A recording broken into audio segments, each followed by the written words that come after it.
전반부는 예루살렘과 베드로 사역, 후반부는 안디옥 교회와 바울 사역을 얘기하고 있다.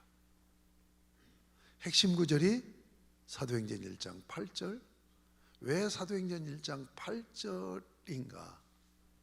이 사도행전 1장 8절로 사도행전을 열어가야 된다 하는 이유를 1절에서 8절까지 말씀드렸죠.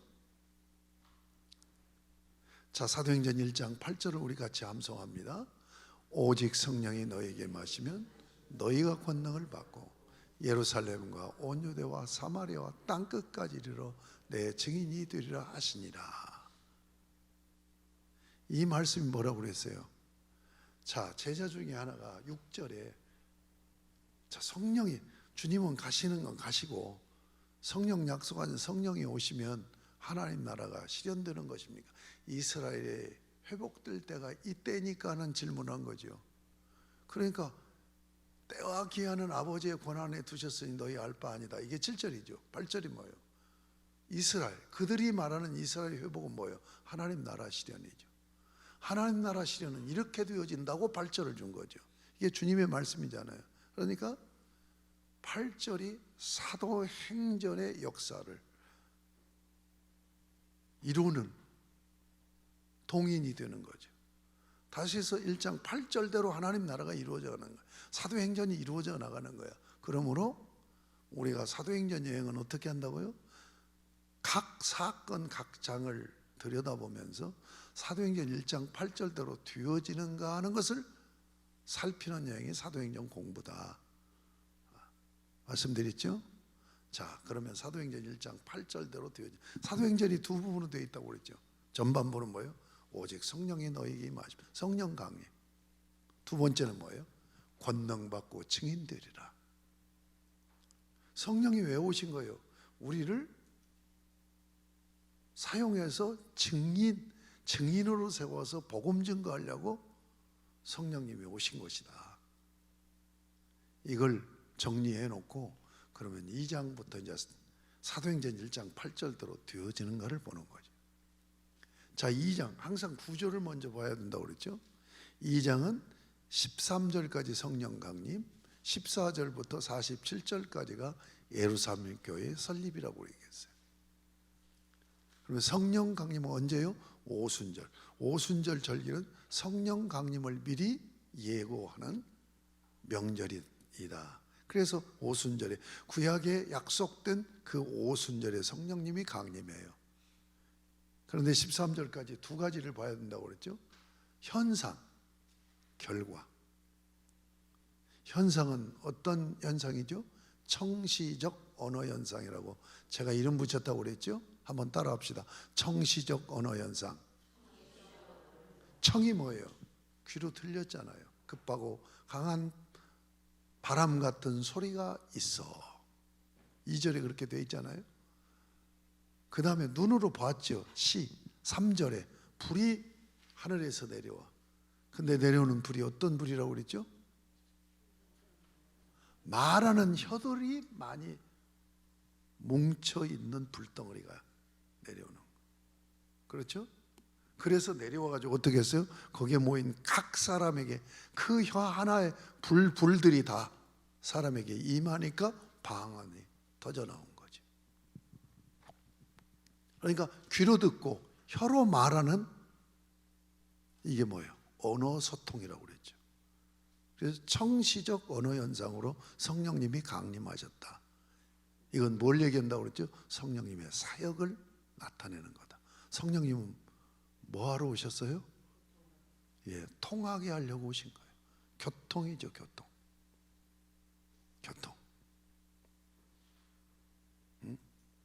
말이 다른데 교통이 일어나요. 그것이 결과입니다. 이게 방언이 터지는 거야. 그런데 여기에 지금 디아스포라 유대인들까지 다 모인 거예요. 본토 유대인들도 자기 말 잃어버렸잖아요. 히브리 말을 잊어버린 거예요.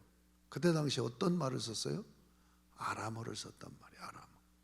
예수님이 시몬이 오니까 그를 보고 반석이다. 아람어로 뭐예요? 게바라리라. 게바라는 말이 아람어예요.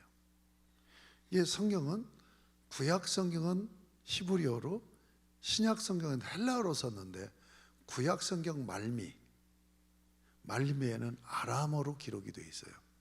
그러니까 3개 국어로 성경은 기록이 되어 있습니다. 그런데 예수님 당시에 글은 전부 헬라어를 쓰고 말은 아람말을 쓰고, 아람말이 어느 나라 말이라고 했죠? 페르시아어라고요. 이라크에서 일어난 페르시아어. 중동 쪽에서 3대 제국이 나오잖아요. 아시리아 제국, 바벨로니아 제국, 바벨로니아 제국을 멸망시키고 페르시아 제국을 누가 멸망시켜요? 알렉산더 대왕이 멸망시켜서 헬라 대제국을 세우잖아요. 이게 본토 유대인들이 아람말을 써. 말을. 그러니까 자기 말을 잃어버린 거예요. 그런데 해외에서 살고 있어. 해외에서 1, 2년 사는 거 아니에요. 수십 대에 걸쳐 살다 보니까 그 나라 말밖에 모르죠. 살고 있는. 그들이 지금 모였잖아요. 자, 여러분 어디에 나옵니까? 2장 8절부터 12절까지 나오잖아요. 각 나라에서 온 사람들이 말이 달라요. 근데 이들은 명절을 어디서 지켜요? 예루살렘이라고 하면 안 되죠. 성전에 와서 지킨다. 우리는 명절을 어디로 지키려고 해요? 고향으로. 왜 가요? 왜 고향으로 가요? 조상제사 하려고 하는 거잖아요. 성묘 하려고. 지금은 그런 의식이 희미해졌지만 고향 가는 이유는 성묘하러 가는 거예요. 그런데 이스라엘 백성들은 누구를 제사해요? 하나님을 제사하니까 성전으로 모이는 거예요. 명절에 8일 동안 축제가 이루어져요. 명절을 8일 지켜요. 그런데 말이 통하지를 않아. 그러니까 어떻게 해요? 통역을 세워서 소통이 이루어지는데 성령 강림해 갖고 방언이 터지니까 이 통역이 필요가 없이 말이 통해버리는 거예요. 여러분, 이게 뭘 얘기해요? 하나님 나라를 보여주는 거예요. 여러분들이 이제 천국 가면 각 족속들이 다 모여요. 말이 다른 사람들이. 그런데 하나로 통해. 말이 달라도 통하다니까요. 그걸 미리 보여주는 사건이라니까요. 오순절 성령 강림이. 언어로 소통이 이루어지잖아요. 교통하러 오셨다. 그런데 말이 같아도 통하지 않는 관계가 있죠. 누구와 누구입니까? 복음을 아는 자와 복음을 모르는 자예요. 말이 같은데도 통하지를 않는 거예요. 여러분, 신앙적인 얘기, 영적인 얘기 안 믿는 사람하고 얘기하면 통합니까? 안 통하잖아요. 그런데 그들에게 복음을 증거해서 증인이 돼서 그들을 예수 믿게 하고 복음을 알게 해서 소통되는 하나님 나라, 이 나라를 세우겠다고 성령님이 강림하셨다는 얘기죠. 그렇죠? 사도행전 1장 8절대로 되어지는 얘기죠. 자, 14절부터 이제 베드로가 오직 성령이 너희에게 마시면 너희가 권능을 받고, 사도들에게 권능이 많은데 그 중에서 특별히 수사도인 베드로에게 강력히 성령님이 임해요. 그 구름대처럼 몰려온 그들에게 외칩니다. 그들이 회개해요. 그래서 세례를 베풀므로, 세례는 뭐예요? 그리스도와 내가 연합됨의 표시죠. 그래서 세워진 교회가 예루살렘 교회예요. 예루살렘 교회가 설립된 얘기예요. 그 예루살렘 교회가 설립되었는데 교회는 두 가지로 설명이 되는 거예요. 하나는 뭐예요? 교회는 무엇이냐 하는 정체성. 정체성은 뭘로 설명이 돼요? 속성으로 설명이 돼요. 저 사람 어떤 사람이 하면 그 사람 성품을 보잖아요. 예? 저는 좀 다혈 우울질이거든요. 그런 쪽으로 그걸 뭘로, 그 히포크라테스의 그 원리로 이게 성격 유형 분류하잖아요. 근데 나는 다혈질이에요. 다혈질이기 때문에 신나야 돼. 나는 신나야 되는 사람이에요. 그 사람을 좋아해. 그 사람들하고 어울리기를 좋아해. 그러면서 또 뭐가 있냐? 우울질이 있어요. 그러면서 또 혼자, 그게 양면성 있는 거야. 그래서 혼자 연구하고 책도 쓰고 그러는 거죠.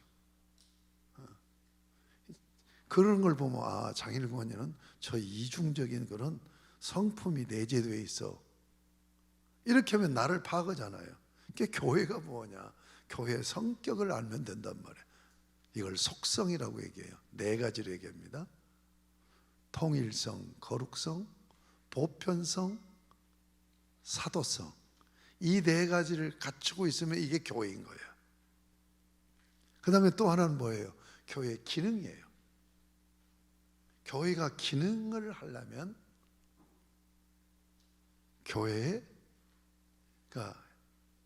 역할을 하려면 기능을 가지고 있어요. 펑션이라고 그러죠. 5가지. 이것이 2장 42절부터 47절까지 나와 있는 거예요. 우리가 읽으면 이걸 잘 몰라요. 학자들이 연구해서 분류를 해놓은 거예요. 그러면 교회가에는 몇 가지 기능이 있느냐? 펑션이 몇 가지냐? 5가지예요. 근데 어떻게 되어 있다고요? 제가 칠판에다 그려서 설명했죠. 원으로 되어 있다고 그랬죠. 순서가 바뀌지 않는다고 그랬죠. 따라하겠습니다. 예배, 교제, 훈련, 사역, 전도. 이 5가지 기능이 교회에 있는 거야.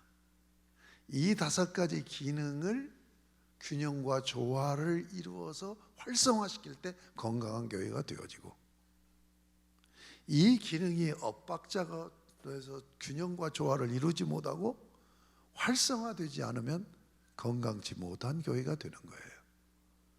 자, 이것은 순서가 바뀌지 않는다고 그랬죠. 그런데 각 교회마다 순서가 바뀌지 않으면서 원으로 되어 있으니까 1번, 2번, 3번, 4번, 5번으로 결정되는 건 그 교회마다 다르다고 그랬죠. 가령 돌아가시기 전에 옥하는 목사님, 지금 사랑의 교회는 문제가 많이 있습니다만 옥하는 목사님 계실 때 그 교회가 1번이 뭘까요? 훈련이란 말이에요. 그래서 훈련형 교회죠. 옥하는 목사님은 하나님이 나에게 주시는 은사는 훈련시키는 은사다, 그렇게 말씀. 그게 제자 훈련을 시키잖아요.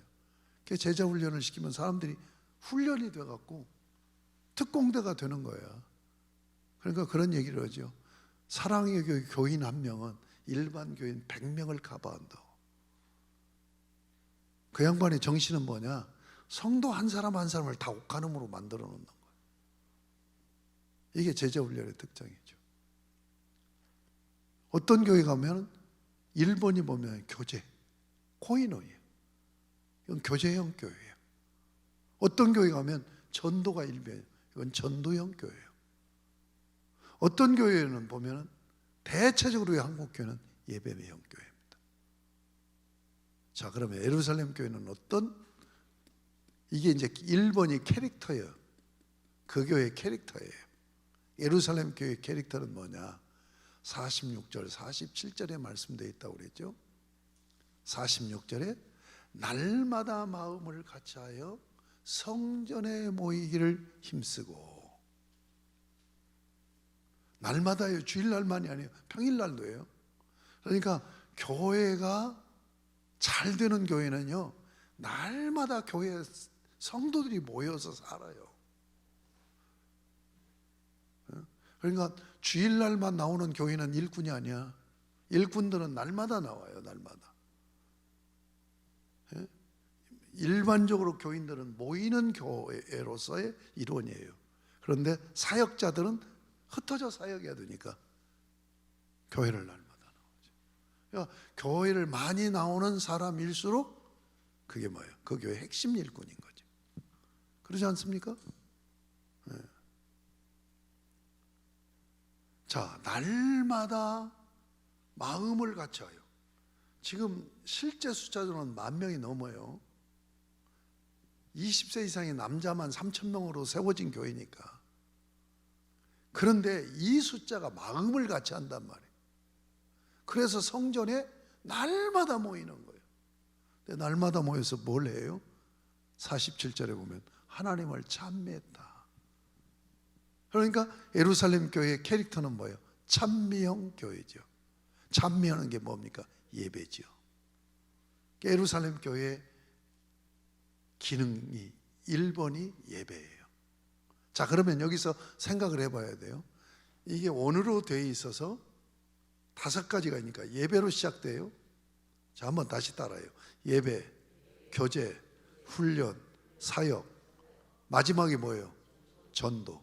예배형 교회의 약점이 뭐예요? 전도가 약하다는 거예요. 전도 기능이 약한 거예요. 자, 이게 예루살렘 교회의 모습입니다. 이 진단을 해야 돼요. 왜냐하면 전반부는 예루살렘 교회를 지금 공부하는 거니까. 자, 예루살렘 교회는 뭐가 강해요? 예배가 예배 중심의 교회예요.